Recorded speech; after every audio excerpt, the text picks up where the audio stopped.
안녕하세요. 네, 반갑습니다. 우리 조레베카 목자님 특송 감사합니다. 자, 오늘 말씀의 제목은 땅끝까지 이르러 내 증인이 되리라 말씀입니다. 말씀은요, 사도행전 1장 1절에서 26절이고 요절은 8절입니다. 요절 말씀 같이 읽겠습니다. 시작. 오직 성령이 너희에게 마시면 너희가 권능을 받고 예루살렘과 온 유대와 사마리아와 땅끝까지 이르러 내 증인이 되리라 하시니라. 기도하겠습니다. 하나님 아버지, 준비된 말씀이 성령으로 증거되기를 기도합니다. 예수님 이름으로 기도합니다. 아멘. 요즘 피부에 와닿는 바람이 무척이나 부드럽습니다. 겨울이 끝나가고 이 봄이 시작되었습니다. 코로나도 팬데믹에서 엔데믹으로 이렇게 전환이 되었고요. 이제 마스크를 벗어도 됩니다. 여기 보니까 절반은 쓰시고 계시고 절반은 보고 계시네요.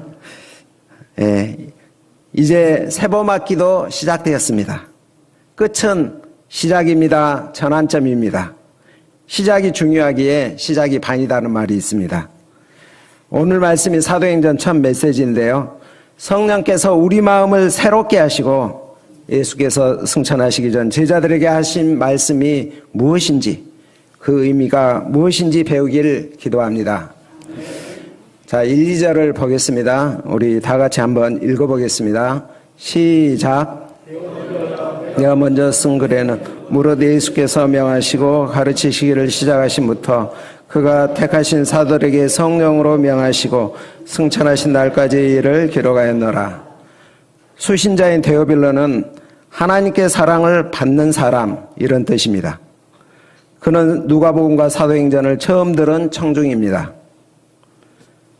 데오빌로는 한 개인을 말하면서 동시에 하나님께 사랑을 받는 사람, 즉 이방 신자를 말합니다.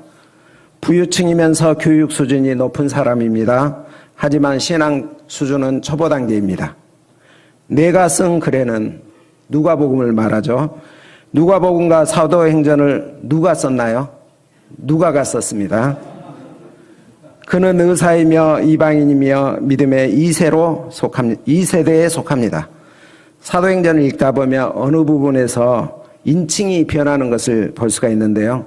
1장부터 15장까지 3인칭 복수인 그들이 많이 나옵니다. 오늘 말씀 1장을 보면은요, 그들이란 단어가 3절, 4절, 6절, 9절, 10절, 13절에 나옵니다. 이러다가 16장부터는 1인칭 복수인 우리로 변합니다. 이것은 저자인 누가가 사도 바울의 선교여행에 직접 참여하였음을 우리에게 알려줍니다. 누가는 사형 집행을 앞둔 사도 바울의 곁을 끝까지 지켰던 믿음의 동역자입니다. 그는 사도행전을 통해서 예루살렘에서 시작한 복음이 당시 세계의 중심지인 로마에까지 어떻게 전파되었는지를 추적하며 기록하였습니다. 그래서 사도행전을 신약의 역사서다, 이렇게 부릅니다. 저자 누가는 누가복음과 사도행전을 자연스럽게 연결하고 있습니다. 따라서 우리는 사도행전을 공부할 때 누가복음과 연결해서 생각해야 합니다. 1, 2절은 누가복음의 핵심 내용이 무엇인지를 요약하여 이야기하고 있습니다. 예수께서 세상에 오셔서 여러 가지 일을 행하셨다. 가르치시기를 시작했다. 그분이 사도들을 택하셨다. 그리고 사도들에게 성령을 명하시고 승천하신 날까지의 일을 기록하였다입니다. 예수님의 승천은 예수 그리스도 사역의 분기점이라고 할 수가 있습니다. 승천은 누가복음을 끝맺게 합니다. 또한 사도행전을 시작하는 출발점입니다. 누가복음에서 예수님은 하늘에서 땅으로 낮아져 오셔서 지상 사역을 감당하셨습니다. 그리고 승천하셔서 높아지셨습니다. 사도행전에서 승천하신 예수님은 하나님 보좌 우편에 앉아 하늘과 땅의 모든 권세를 가지시고 그의 영인 성령을 보내시고 그의 사도들을 통해서 지상사역을 친히 진두지휘하십니다. 예수님은 승천하심으로 지상사역을 마치시고 천상사역을 하고 계십니다. 시작하셨습니다. 살아나신 예수님은 하나님 나라 가실 때까지 40일 동안 세상에 계셨고 사도들에게 성령으로 가르치셨습니다. 왜 성령으로 사도들을 가르치셨을까요? 예수님의 죽으심과 부활을 통해 예수님과 성령 사이의 관계가 획기적인 전환이 일어났기 때문입니다. 이제부터 예수님의 사역과 가르침은 성령님을 통해서 계속됩니다. 사도행전이면서 성령행전입니다. 살아나신 예수님은 40일 동안 무엇을 하셨나요? 자, 3절을 다 같이 한번 읽어보겠습니다. 시작.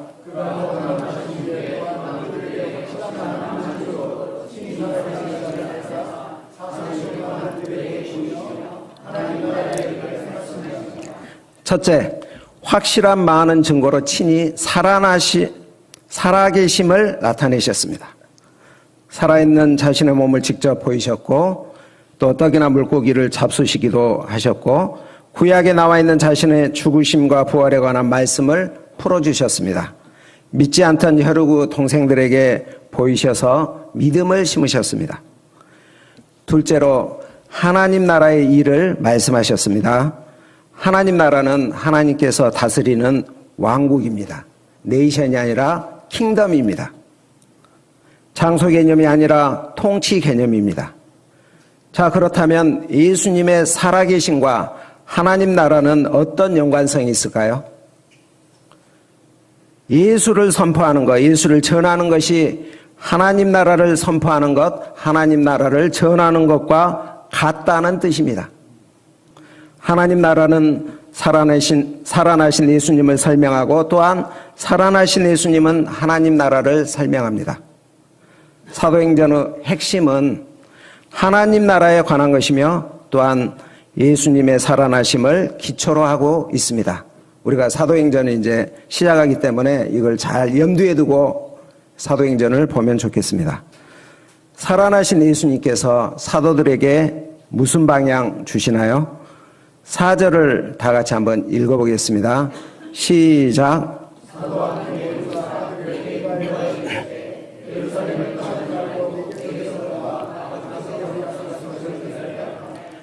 함께 모였다. 이 말은 함께 먹는다 그런 뜻입니다. 예수님과 사도들 사이에 식탁 교제를 말합니다. 예수님은 식사하실 때 무슨 말씀을 하시죠? 예루살렘을 떠나지 말라. 자, 왜 떠나지 말아야 합니까? 떠나기 쉽기 때문이죠. 예루살렘은 예수님이 죽은 곳입니다. 제자들이 예수님 버리고 도망간 자리요, 베드로가 예수님을 3번 부인한 실패한 자리입니다. 대적자들이 있는 곳입니다. 그러니 제자들은 불안하고 두렵습니다. 떠나고 싶습니다. 사람들은 이렇게 실패하거나 어려움이 있거나 보기 싫은 사람이 있으면 떠나고 싶은 충동을 느낍니다. 예수님은 떠나지 말라고 하시죠. 그 이유가 5절에 나옵니다. 요한은 물로 세례를 베풀었으나 너희는 몇 날이 못되어 성령으로 세례를 받으리라 하셨느니라. 떠나지 않아야 아버지께서 약속하신 것, 즉 성령으로 세례를 받을 수가 있습니다. 성령 주도하는 역사가 이제 예루살렘으로부터 시작됩니다. 구약에 약속된 율법이 시온에서 나올 것이요 여호와의 말씀이 예루살렘으로부터 나올 것임이라 말씀이 반드시 성취되어야 합니다. 떠나지 않는 신앙, 이것을 구루터기 신앙, 남는 자 신앙이라고 합니다. 다른 말로는 버티는 신앙, 붙어있는 신앙입니다. 우리가 불받고 기적을 체험하고 수적인 증가를 이루는 것도 중요하지만 더 중요한 것은 남는 자 신앙, 붙어있는 신앙을 갖는 것입니다. 그러한 사람들을 통해서 하나님은 성령의 역사를 이루십니다. 떠나버리면 아무 일도 일어나지 않아요. 이에 그들은 예수님께 무엇을 물어봅니까? 6절을 다 함께 읽습니다. 6절 시작.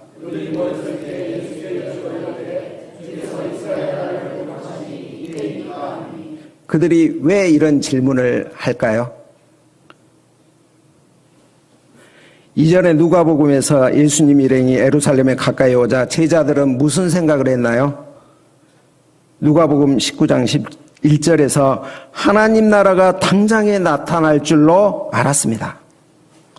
예수님이 죽으신 후에 엠마오로 가던 두 제자가 우리는 이 사람이 이스라엘을 속량할 자라고 바랬는데 글쎄 말이여 죽어버리시다니 비통해하였습니다. 그들은 예수님을 통해 이스라엘 회복을 기대했습니다. 그러나 예수님이 죽으심과 함께 그 기대도 함께 죽었습니다. 그런데 이제 예수님이 다시 살아나시고 예루살렘을 떠나지 말라 하시니 수도인 예루살렘에서 깃발을 올리려나 보다 생각하게 되었습니다. 더군다나 몇 날이 못되어 성령까지 받게 된다고 하니 이번엔 틀림없이 예수님을 중심으로 한 하나님 나라가 세워지겠구나. 야호! 그들의 야망이 다시 살아났어요. 그들은 지금 하나님 나라에 대해 오해하고 있습니다. 그 오해가 무엇입니까? 첫째로 그들은 하나님 나라를 이스라엘이 정치적으로 해방하는 것으로 오해했습니다. 그들은 하나님 나라를 이스라엘이라는 영토와 백성으로 제한하고 있습니다. 둘째, 그들은 예수님의 죽으심과 살아나심을 통해 이스라엘 백성의 개념이 바뀐 것을 알지 못했습니다. 예수님의 죽으심과 살아나심을 통해서 이스라엘의 회복은 시작되었습니다. 예수님의 이름으로 죄사함을 받게 하는 회개가 예루살렘으로부터 시작하여서 모든 족속에게 전파될 것입니다. 그러나 그것을 그들은 몰랐습니다. 더 중요한 것은 그들이 그 일의 증인인 것을 몰랐습니다. 예수님은 유대인만이 아닌 온 세상 만민을 구원하기 위해서 십자가에서 죽으시고 살아나셨습니다. 그러나 그들은 자기 나라, 자기 민족을 벗어나지 못했어요. 예수님은 여기에 대해서 무엇이라고 대답합니까? 7절을 함께 읽어보겠습니다. 시작. 이르시되 때와 시기는 아버지께서 자기의 고난에 두셨으니 너희가 알 바가 아니야. 이스라엘을 다시 세울 때와 시기는 아버지의 고난이니 너희는 신경 쓸 일이 아니다. 그렇다면 그들이 진정으로 신경 써야 할 일이 무엇입니까? 8절을 다 같이 한번 읽어보겠습니다. 시작.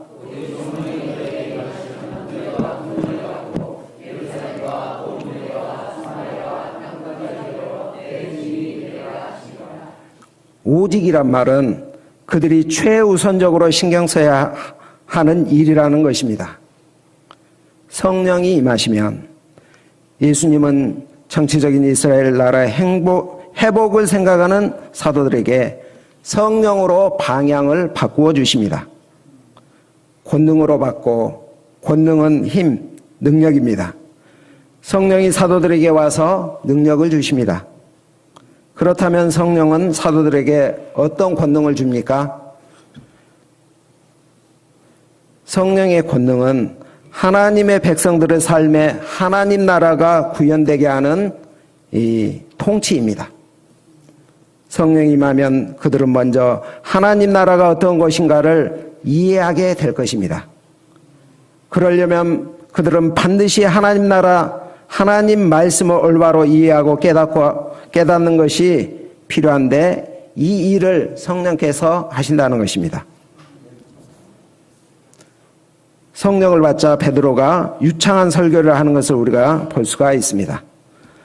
성령이 내 안에 오시기 전에는 우리가 영적 소경이었는데 성령은 우리의 영적인 눈을 뜨게 하사 말씀을 밝히 보도록 하십니다. 성령은 또한 복음을 담대히 전하게 합니다. 뿐만 아닙니다. 선포된 말씀이 사람들의 심령을 터치하여 관절과 혈수를 찔러 쪼개어 회개케 하고 거듭나게 합니다. 그래서 사도 바울은 이렇게 고백합니다. 내 말과 내 전도함이 설득력 있는 지혜의 말로 하지 아니하고 다만 성령의 나타남과 능력으로 하여 너희 믿음이 사람의 지혜에 있지 아니하고 다만 하나님의 능력에 있게 하려 하였노라. 또한 성령의 능력은 고난을 겪으면서도 그 마음에 평강과 기쁨이 있습니다. 초대교회에 박해가 심할 때 로마 당국은 그리스도인들을 붙잡아서 로마 원형 경기장에서 맹수들에게 내어주어 죽였습니다. 원형 경기장 감옥벽에 이런 글귀가 적혀 있었다고 합니다. 나는 내일 맹수의 밥이 되어서 죽을 것이다. 너무나 두렵고 무섭다. 그런데 밤에 성령께서 찾아오사 나에게 힘을 주셨다. 이제 평안 가운데 죽을 수 있다. 곧 천국에 입성하게 될 것이다. 성령은 우리에게 끝까지 예수를 붙들 수 있게 힘을 주시고 순교까지 할 수 있도록 붙들어 주십니다. 스데반 집사가 돌에 맞아 죽으면서도 주여 이 죄를 그들에게 돌리지 마옵소서, 이렇게 기도할 수 있었던 것은 죽음까지도 극복할 권능을 성령께서 주셨기 때문입니다. 또한 성령의 권능은 예수 이름 권세로 나타나는 여러 기적입니다. 사도들은 예수 이름을 의지하여 나면서 완주맹이가 된 사람을 걷게 하였고, 여러 특별한 치료 능력을 행하였고, 마술사를 제압하였고, 죽은 이까지 살리는 능력을 행하였습니다.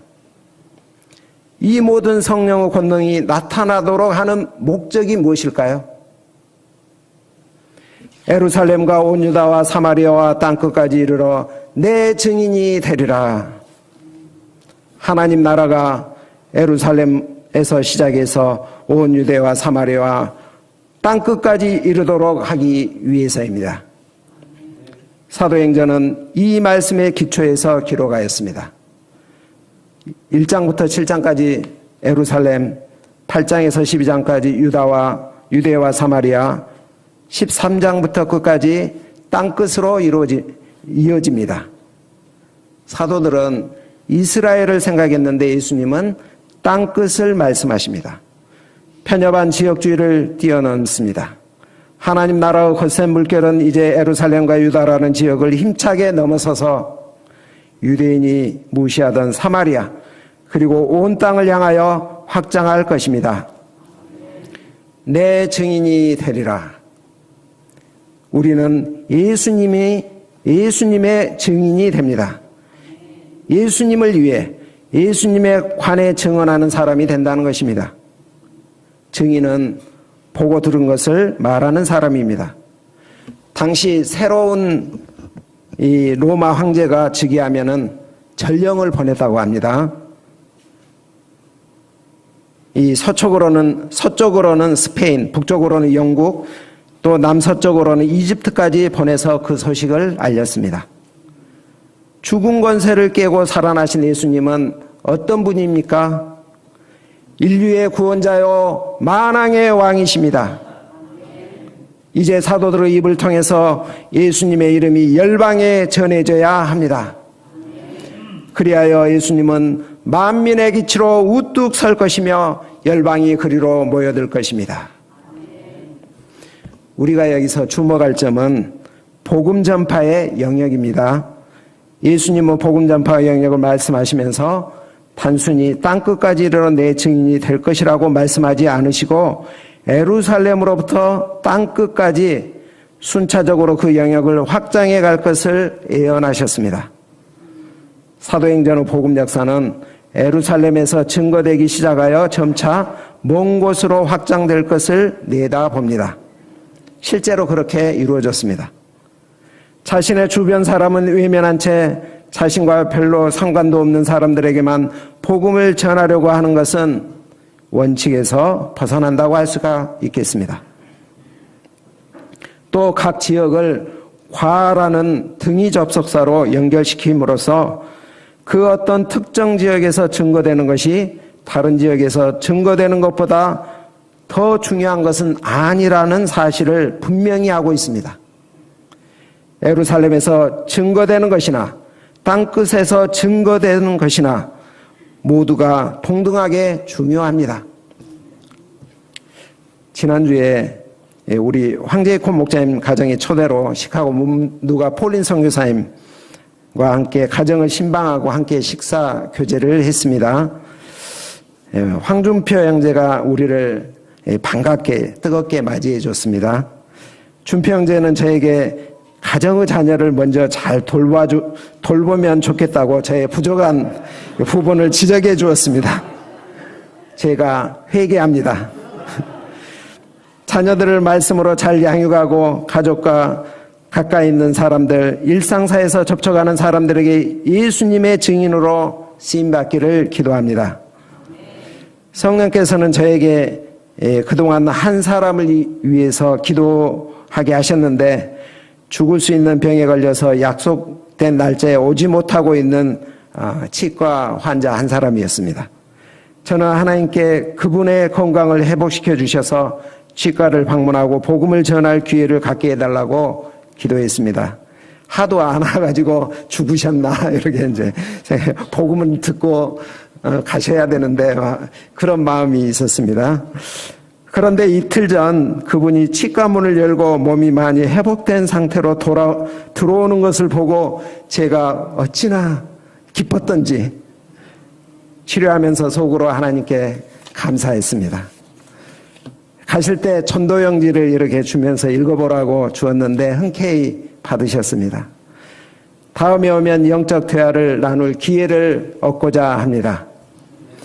천하보다 귀한 한 영혼을 구원하기 위해서 기도하고 복음을 전할 기회를 얻고자 힘쓰는 이 일이야말로 얼마나 역동적이고 가슴 벅찬 일인지 치과의사 일보다 증인의 삶이 더 보람됨을 알게 하시니 감사 찬양합니다. 우리들이 진정으로 신경을 써야 할 일은 예수님의 증인으로 사는 것입니다. 예수님의 죽으심과 살아나심 그리고 다시 오심을 증언해야 합니다. 예수님을 모르는 사람들에게 예수님을 알게 하고 예수님을 믿도록 도와야 합니다.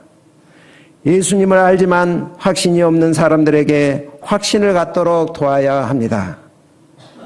그리하여 이 땅에 세상 사람들에게 하나님 나라가 임하도록 해야 합니다. 하나님 나라는 군인에 의해서 확장되는 것이 아니라 증인에 의해서 그리고 전쟁이 아니라 평화의 복음을 증언함으로 확장이 됩니다. 사도행전에는 예수의 증인으로 산 사도들의 승리가 가득합니다. 무엇보다 제자들이 이제 도망가지 않게 되었다는 것입니다. 고난을 받을 힘이 생겼습니다. 담대히 복음을 전하고 매를 맞기도 하고 옥에 갇히기도 하고 순교를 당하기도 합니다. 그러면서도 감사하고 기뻐하며 하나님을 찬양합니다. 예수님의 증인으로 살면서 받는 고난을 기꺼이 감당하는 그것이 바로 승리입니다. 그 승리의 계가를 이렇게 표현합니다. 하나님의 말씀이 점점 왕성하여 예루살렘에 있는 제자 수가 더 심히 많아지고 허다한 제사장의 무리도 이 도에 순종하더라, 복종하더라. 이 승리의 표현이 사도행전 곳곳에서 반복하여 나옵니다. 성도들은 박해받는데 말씀은 흥왕하여 세력을 얻고 사람들이 회개하고 주께로 돌아옵니다. 고난과 박해 가운데서도 위축되지 않고 하나님의 말씀에 순종하여 기쁘게 증인의 삶을 사는 것, 이것이 진정 승리 아니겠습니까? 이것은 세상의 승리와 다릅니다. 한 번은 사도 바울이 아그리빠 왕 앞에서 복음을 전하는데 이를 옆에서 듣고 있던 베스도 총독이 이렇게 말하죠. 바울, 너 그렇게 머리 좋고 학문이 많은 사람이었는데 지금 네 꼴이 뭐냐? 안 됐다. 그럴 때 바울이 뭐라고 했나요? 참 내 꼴이 거지 같네. 이렇게 하지 않고 내가 쇠사슬에 묶인 것 외에는 당신뿐만 아니라 모두가 다 나와 같이 되기를 원합니다. 이 얼마나 멋진 말입니까? 그리스도인이 된 것을 감사하고 고난받는 것을 감사하고 복음이 증거되고 말씀이 세력을 얻어 확장되는 것을 보고 기뻐하는 것, 실제적으로 그러한 일에 참여하는 것, 이것이 승리입니다. 여러분, 사도행전이 몇 장까지 있습니까? 복음을 이빨로 전해야 되니까 28장까지 있습니다. 그런데 사도행전은 미완성으로 끝납니다. 바울이 2년 동안 로마 감옥에 갇힌 채 로마 황제 가이사 앞에서 재판받기를 기다리는 그런 모습이 마지막 장면입니다.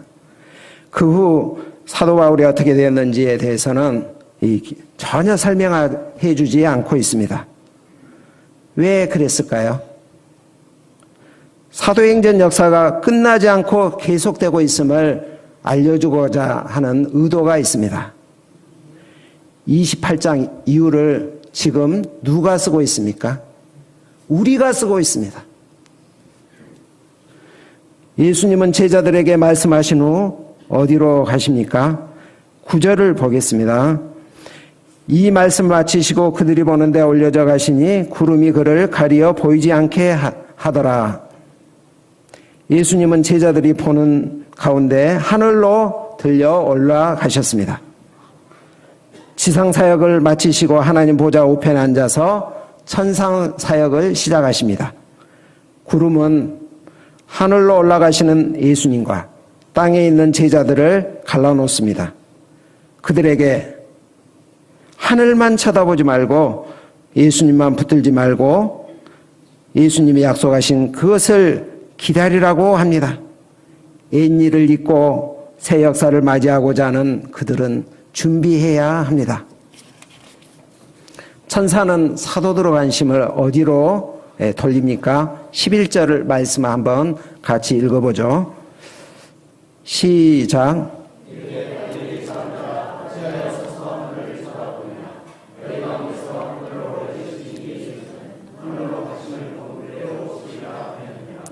예수께서 다시 오실 것을 알려줍니다. 예수님은 가신 그대로 다시 오십니다. 예수님의 재림은 사도들로 하여금 성령을 기다리게 하고 어떤 고난과 역경 속에서도 증인으로 살아가도록 하는 소망이 됩니다. 제자들은 예루살렘으로 돌아옵니다. 예루살렘을 떠나지 말라는 예수님의 말씀에 순종했습니다. 쉽지 않았을 것입니다. 그러나 순종함으로 두려움을 이겼습니다. 12절로 26절은 사도들과 예수님의 가족을 포함한 120명이 마음을 같이하여 오로지 기도에 힘쓴 내용입니다. 세상은 강한데 자기는 연약하기 때문에 성령님의 능력을 덧입기 위해서 기도했습니다. 이때 베드로가 새 역사를 이루는데 걸림돌이 되고 있는 유다 문제를 해결하고자 성경 말씀을 기초하여 진단하고 처방을 제시합니다. 마띠아가 12번째 사도가 되었습니다. 이제 사도행전 대장정의 사역을 시작할 수 있는 모든 준비가 완료되었습니다. 예수님의 빈자리를 채울 성령님을 기다리면 됩니다. 자, 말씀을 맺겠습니다.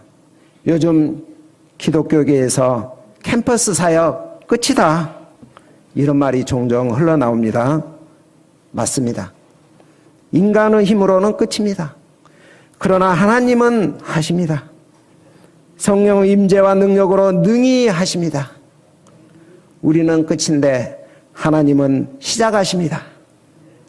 시작이 있으면 끝이 있고 끝이 있으면 시작이 있습니다. 우리 종로 2부는 그동안 내외적인 시련을 극복하기 위해서 기도하고 합심의 그릇을 이루기 위해서 힘썼습니다. 어느 정도 이제 해결이 되었습니다. 그동안 잘 버텨주신 사랑하는 2부 동역자들에게 감사를 드립니다. 이제 바닥까지 내려왔으니 올라갈 일만 남았습니다. 작년 안에 성령께서 종로 2부 청년들 가운데 이루신 역사를 생각할 때마다 우리는 하나님께 감사하게 됩니다. 이제 우리는 본문 말씀에 기초하여서 예수님의 증인을 하는 정체성을 항상 잊지 말아야 하겠습니다. 성령의 충만함을 덧입고 우리가 있는 자리 그리고 우리가 가는 그곳에서 또한 우리에게 특별히 맡겨주신 국민대와 상명대에서 증인으로 살아가기를 기도하겠습니다. 제가 질문 하나 하겠습니다. 여러분은 예수님의 증인으로 살고 싶습니까? 내가 서 있는 삶의 현장에서 나는 예수님의 증인으로 살겠다 하시는 분은 한번 손 들어 보실래요? 네, 감사합니다. 그러면은 손 드신 분 한번 일어나 보십시오. 네, 손 드신 분. 자.